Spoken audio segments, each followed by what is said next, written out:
Buenos días. La primera sala del Tribunal Constitucional entra en sesión para escuchar alegatos de admisibilidad en la causa recaída en el rol número 3258. Requerimiento deducido por don Jürgen Cassens, Pelican y otros. Tiene la palabra el relator de la causa, Sebastián López. Gracias, señora presidenta. Con fecha 21 de octubre de este año, a Fojas 1 y complementada por presentación de 25 del mismo mes a Fojas 119, Jürgen Cassens y otros 22 requirentes deducen acción de inaplicabilidad por inconstitucionalidad respecto de la frase, comillas, siempre que se encuentren afiliados al sistema de pensiones establecido en el decreto ley número 3500, cotizando o habiendo cotizado en dicho sistema, cierre comillas. Frase contenida en el inciso primero del artículo primero de la ley 20.948, que otorga una bonificación adicional y otros beneficios de incentivo al retiro para los funcionarios y funcionarias de los servicios públicos que se indican y modifica el título 2 de la ley 19.882, solicitando a los requirentes que esta magistratura declare inaplicable dicho precepto y surta sus efectos en la causa sobre recurso de protección actualmente pendiente ante la Corte Suprema. El requerimiento de auto fue admitido a tramitación por esta primera sala del Tribunal Constitucional, ordenándose la suspensión del procedimiento en la gestión pertinente y habiéndose evacuado el traslado sobre la admisibilidad, previo a proveer sobre el asunto, la sala ordenó que las partes vinieran a alegar, fijando esta audiencia. En cuanto al conflicto constitucional planteado en el requerimiento, en breve síntesis, los actores afirman que el artículo primero de la ley 20.948 otorga un bono de incentivo al retiro a favor de funcionarios públicos de carrera o a contrata. Sin embargo, la misma norma, en la parte que se impugna, les exige a los requirentes como exigencia para acceder al bono encontrarse en la época afiliados y cotizando en un sistema de pensiones contemplado en el decreto ley 3500. Esgrimen los actores que dicho requisito legal constituye una discriminación arbitraria en su contra que infringe el principio de igualdad ante la ley y el derecho a no recibir un trato arbitrario por parte del Estado, concluyendo que de aplicarse la norma en el caso concreto se infringe el artículo 19 en sus numerales 2 y 22 de la Carta Fundamental. La discriminación se produce atendido que los actores, siendo funcionarios públicos, no tendrían derecho al bono por no ser afiliados y cotizantes de AFP, en circunstancias que sí cumplen los demás requisitos para acceder al bono, como aquellos relativos a edad, años de servicio, etcétera. Luego, la ley en forma caprichosa y sin fundamento razonable desde el punto de vista constitucional los trata de manera diferentes, privándoles del beneficio económico por la única circunstancia de no cotizar en la AFP, sino en el antiguo sistema de pensiones, aun cuando reúnan los demás requisitos para acceder al beneficio, sin que se justifique la diferencia como se consignó, puesto que obedece en primer lugar a factores ajenos al empleo y a su calidad de funcionarios públicos, y por lo tanto asignatarios del bono, y además que la afiliación al sistema de AFP es voluntaria, de modo que no puede erigirse como un nuevo requisito adicional. Y concluyen entonces solicitando que el requerimiento sea declarado admisible y conocido en el fondo por el tribunal. Por su parte, por presentación de 16 de noviembre también de este año, a Foja 152 se hace parte en autos del Consejo de Defensa del Estado en representación de los recurridos de protección en la respectiva gestión pendiente, señora Presidenta de la República y señores ministros de las carteras de Hacienda y Trabajo, solicitando el Consejo que se declare inadmisible el requerimiento. Y al efecto, afirman la concurrencia de las causales que se contemplan en los numerales quinto y sexto del artículo 84 de la Ley Orgánica Constitucional de esta magistratura. Así, en primer lugar, el requerimiento impetrado sería inadmisible por cuanto la norma cuestionada no tendrá aplicación en la resolución del asunto pendiente o no será decisiva en ella. Ello toda vez que el acto recurrido de protección por los actores es la publicación de la Ley 20.948, siendo dicho el acto que estiman como arbitrario o ilegal. Ello evidentemente escapa del carácter tutelar de la acción de protección y es por ello que el recurso fue declarado inadmisible por la Corte de Apelaciones de Santiago, siendo dicha resolución de inadmisibilidad aquella apelada y pendiente de resolución por la Corte Suprema. En todo caso, además, lo discutido en la gestión sublite no dice relación con el cumplimiento o no de los requisitos por parte de los actores para obtener el beneficio, y esto también redunda en que la norma no es decisiva. En segundo lugar, el requerimiento es inadmisible por cuanto carece de fundamento plausible. En primer lugar, por cuanto se trata de una acción abstracta y genérica, que no cumple con explicar en modo suficiente para aprobar el examen de admisibilidad cómo en el caso concreto se generaría una infracción constitucional por aplicarse el precepto, sino que se pretende una declaración genérica de inconstitucionalidad de una ley en su globalidad. Y en este sentido también no se explica en el requerimiento, cumpliendo con los estándares suficientes fijados al efecto por esta magistratura constitucional, cómo se infringiría la igualdad ante la ley o la igualdad en el trato económico que debe brindar el Estado a los particulares, puesto que los requerentes no explican cómo se generaría incluso una diferencia arbitraria entre aquellos y quienes cotizan en el sistema antiguo de pensiones. Concluyo, señora presidenta, manifestando que se han anunciado en forma para alegar los abogados de las dos partes concernidas en el proceso. Muchas gracias. Consulto a los abogados de las partes conforme a nuestro auto acordado si tienen rectificaciones o aclaraciones a la relación que hemos escuchado. Muy bien. Vamos a proceder entonces a escuchar los alegatos, dándole la palabra en primer lugar al abogado de la parte requirente, don Luis Toro, por 10 minutos. Muchas gracias, señoría. Con la venia de vuestras señorías, alego solicitando, ateniéndome a lo que nos convoca, que se declare admisible el presente requerimiento de inaplicabilidad por inconstitucionalidad respecto de un aspecto del artículo 1 de la Ley 20.948. Tengo que necesariamente ligar mi alegato a la situación de la admisión a tramitación de este presente requerimiento, puesto que mi distinguida contraparte, al evacuar el traslado en nuestro concepto, ha hecho más alusión a situaciones que dicen relación con la admisión a tramitación que con la admisibilidad de fondo de este recurso. Para lo cual, cito la Ley Orgánica Constitucional Tribunal de este tribunal, que en su artículo 25, número 6, establece resolver la inaplicabilidad de un precepto legal cuya aplicación en cualquier gestión que se siga ante un tribunal ordinario o especial resulte contrario a la Constitución. En esta causa existe gestión judicial.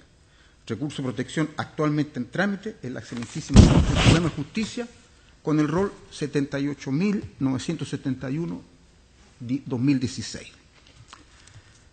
Este excelentísimo Tribunal Constitucional admitió a tramitación este requerimiento. Para ello tuvo en consideración que se cumplían los requisitos establecidos en los dos artículos de la ley mencionada. Esto es el 79 y el 80. Me referiré al artículo 80, porque yo lo ligo a las dos causales de inadmisibilidad que nuestra contraparte invoca. El artículo 80 nos señala que el requerimiento deberá contener una exposición clara de los hechos y fundamentos en que se apoya y de cómo ellos producen como resultado la infracción constitucional. El señor relator nos ha expuesto que la distinguida contraparte, y de la lectura que yo también he hecho del escrito cuando se evacúa el traslado, generalmente utiliza el mecanismo de establecer que en este requerimiento no están establecidos los fundamentos que provocarían el resultado de la infracción constitucional. De modo que, a nuestro parecer, está más enfocado el escrito de fondo presentado respecto de la tramitación más que de la admisibilidad. Creo que hay una confusión. Por eso lo ligo, estos dos conceptos con las causales de inadmisibilidad que esgrime la contraparte. Estas son las contenidas en el artículo 5.6, perdón, los números 5 y 6 del artículo 84. El número 5, como lo ha dicho el relator, no creo que sea necesario que lo repita, y el número 6. El precepto legal impugnado sí es determinante, pues el artículo 1 de la Ley 20.948 en algunos aspectos, esta ley conocida como de incentivo al retiro de los funcionarios públicos, señala expresamente que podrán acceder al beneficio adicional solo los funcionarios públicos afiliados a una AFP. Solo los funcionarios públicos afiliados a una AFP. Los requirentes reúnen todos los requisitos para jubilar y para optar a estos beneficios, pero no son afiliados a una AFP, pertenecen al sistema antiguo. En el recurso de protección o gestión pendiente, se fundamenta en que el artículo 1 de la Ley 20.048 vulnera la garantía constitucional de igualdad ante la ley y de igual trato económico que el Estado y sus organismos deben a todas estas personas. ¿Cómo no va a ser determinante en este caso la resolución del tribunal? Además, no es efectivo, lo decimos con respeto, como lo dice la contraparte, que se haya recurrido de protección en contra de la publicación en el Diario Oficial de la referida ley. Lo que se dice es que con la publicación de la ley se termina por consumar un acto ilegal y arbitrario. Tampoco la contraparte puede, en relación a la causal número 6 de inadmisibilidad del artículo 84, como lo hace a foja 163, letra A, en la gestión pendiente no se dona para que se aplique la norma cuestionada, en el párrafo 3 de su escrito. Dice, así, de resolverse el fondo de la acción de protección, lo que debería, insisto, lo que debería resolver la Corte en dicha acción de protección es si la publicación de la citada ley vulnera la Constitución. A nuestro juicio, nuestra distinguida contraparte comete dos errores. El primero, suponer una resolución judicial exclusiva de los tribunales de justicia. Esto es decir, que la Corte debería resolver sobre la publicación de la ley. Y segundo, insistir en que el recurso de protección está exclusivamente dirigido en contra de la publicación de la ley 20.948 de fecha 3 de septiembre. Y ya hemos dicho que no es contra eso que está dirigido, lo ha hecho la relación, es respecto de lo que hace el artículo 1 de excluir arbitrariamente a estas personas del beneficio adicional del incentivo al retiro, por no estar afiliado a una AFP. Esto demuestra que en la contestación de la contraparte, en lo atingente a la admisibilidad de este requerimiento, se ha amparado y se ha fundamentado en supuestos o en hechos inexistentes. Por expresa petición, quiero señalar, señorías, por expresa petición de uno de los requirientes, debo manifestar que nos llama la atención que a foja 153, cuando la contraparte evacúa el traslado, en el punto primero señala, ha interpuesto este requerimiento el subcomisario de la Policía de Investigaciones de Chile, señor Jürgen Cassens, Pelican y otras 22 personas. El señor Cassens no es funcionario de investigaciones, no es policía. Ha trabajado toda su vida en el Ministerio de la Vivienda. Los funcionarios de investigación no cotizan en DIPRECA, tienen otro régimen de cotización y de jubilación. ¿Podría esto explicar tal vez los errores que se cometen al solicitar la inadmisibilidad de la presente acción? Podría tal vez explicarlo. Por tanto, y dado que estoy totalmente de acuerdo con la relación que ha hecho respecto de de los elementos que contiene nuestra petición ante el tribunal, este requerimiento, solicito que se declare admisible el presente requerimiento, teniendo en consideración los argumentos expuestos. Muchas gracias. Tiene la palabra a continuación por el Consejo de Defensa del Estado el abogado Juan Sebastián Reyes, también por 10 minutos.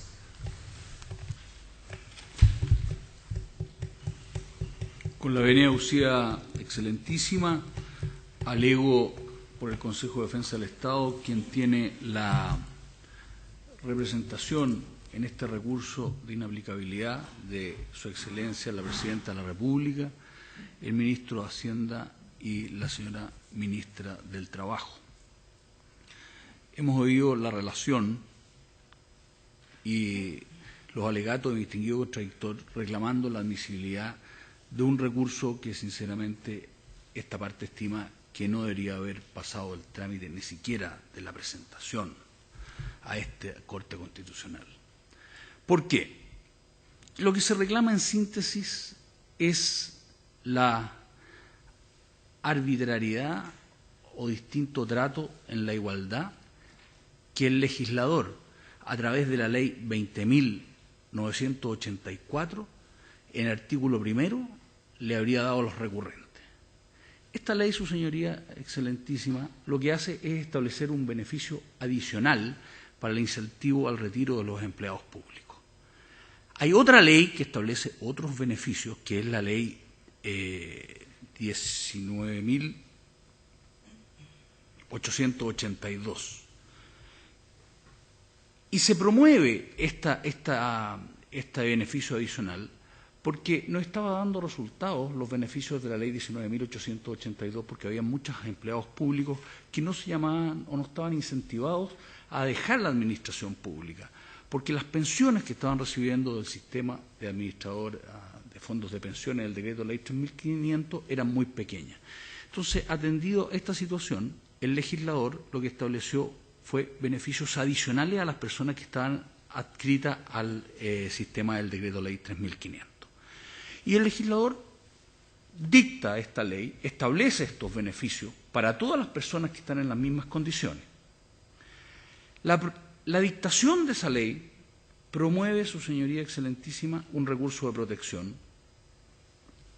que, si vuestra señoría lo lee, no va a entender realmente lo que quiere decir ese recurso de protección.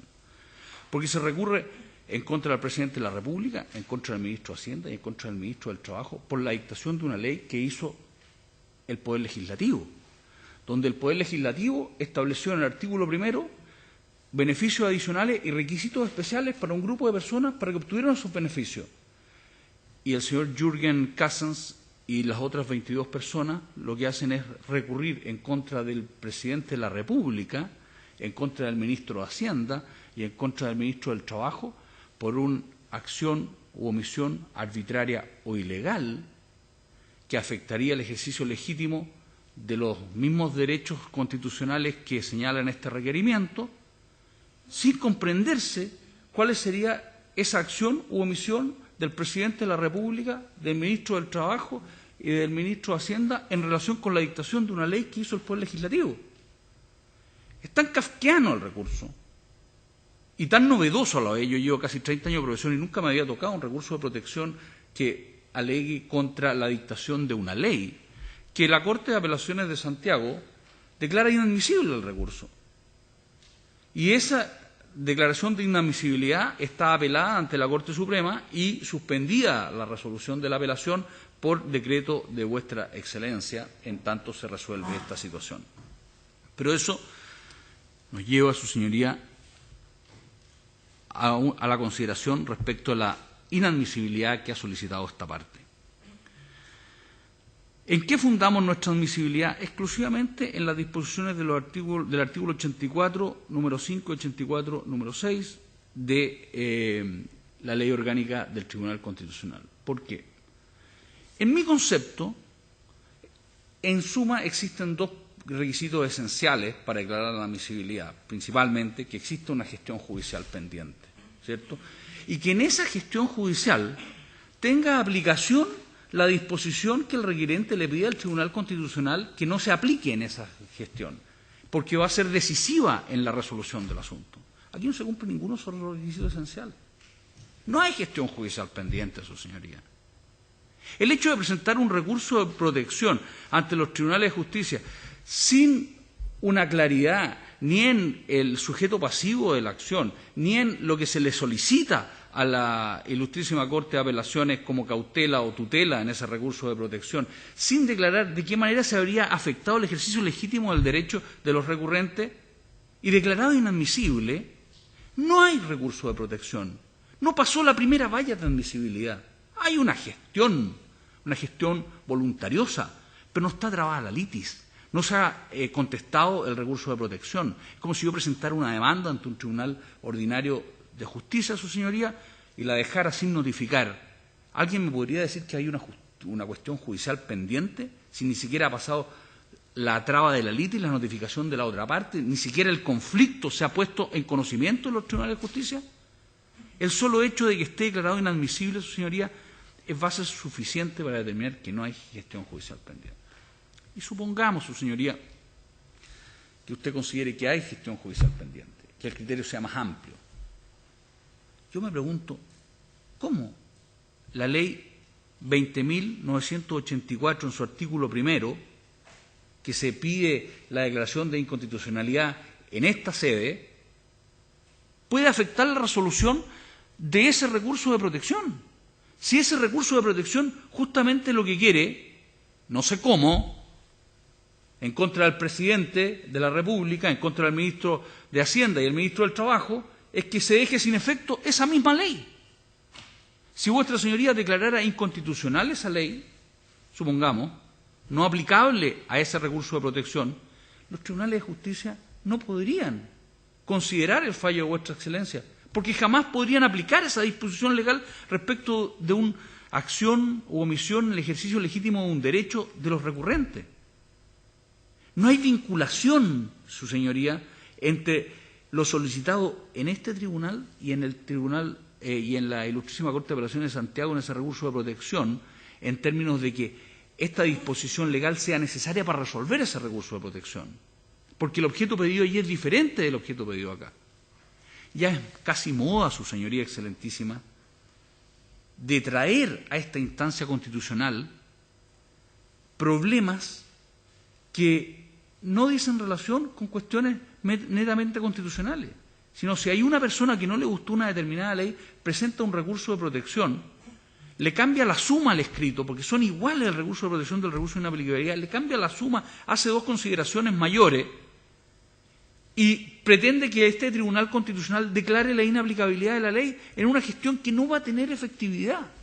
Entonces, indudablemente que carece de sustento el recurso de protección y, por ende, este requerimiento de inaplicabilidad. También hemos solicitado, su señoría, que se declare la inadmisibilidad si vuestra excelencia considerara que hay gestión judicial pendiente, si vuestra excelencia considera que tendría aplicación esa disposición, por estimar que carece de fundamento plausible, de acuerdo a lo que establece el número 6 del artículo 84 de la Ley Orgánica de este Tribunal Constitucional. ¿Por qué? Ya lo ha dicho sucintamente el señor relator, no lo voy a repetir, pero en general el requerimiento de inaplicabilidad no determina la forma en cómo se vulnerarían las disposiciones constitucionales que protegen la igualdad ante la ley y la igualdad del trato económico que el Estado debe darle a las partes en los artículos 19, número 2 y 22 de la Constitución Política de la República. Hace toda una mención respecto a lo que es la igualdad, ¿no es cierto?, pero no distingue que o no aclara con fundamento plausible que el Estado, a través del Poder Legislativo, puede establecer requisitos distintos para distintos grupos de personas. Lo que le está vedado, según lo ha dicho este Tribunal Constitucional, es establecer diferencias arbitrarias a personas que estén en la misma situación. Pero ellos mismos lo reconocen en su requerimiento, que sus representados están adscritos a un sistema de pensiones distinto al cual aplican las disposiciones legales que el legislador estableció como beneficios adicionales para incentivar el retiro de los empleados públicos de la Administración del Estado. Por esas razones, su señoría excelentísima, solicito la inadmisibilidad del recurso intentado por don Jürgen Carstens y las otras 22 personas. Muchas gracias. Gracias a usted. Consulto a los señores ministros si tienen preguntas que formularle a los abogados de las partes.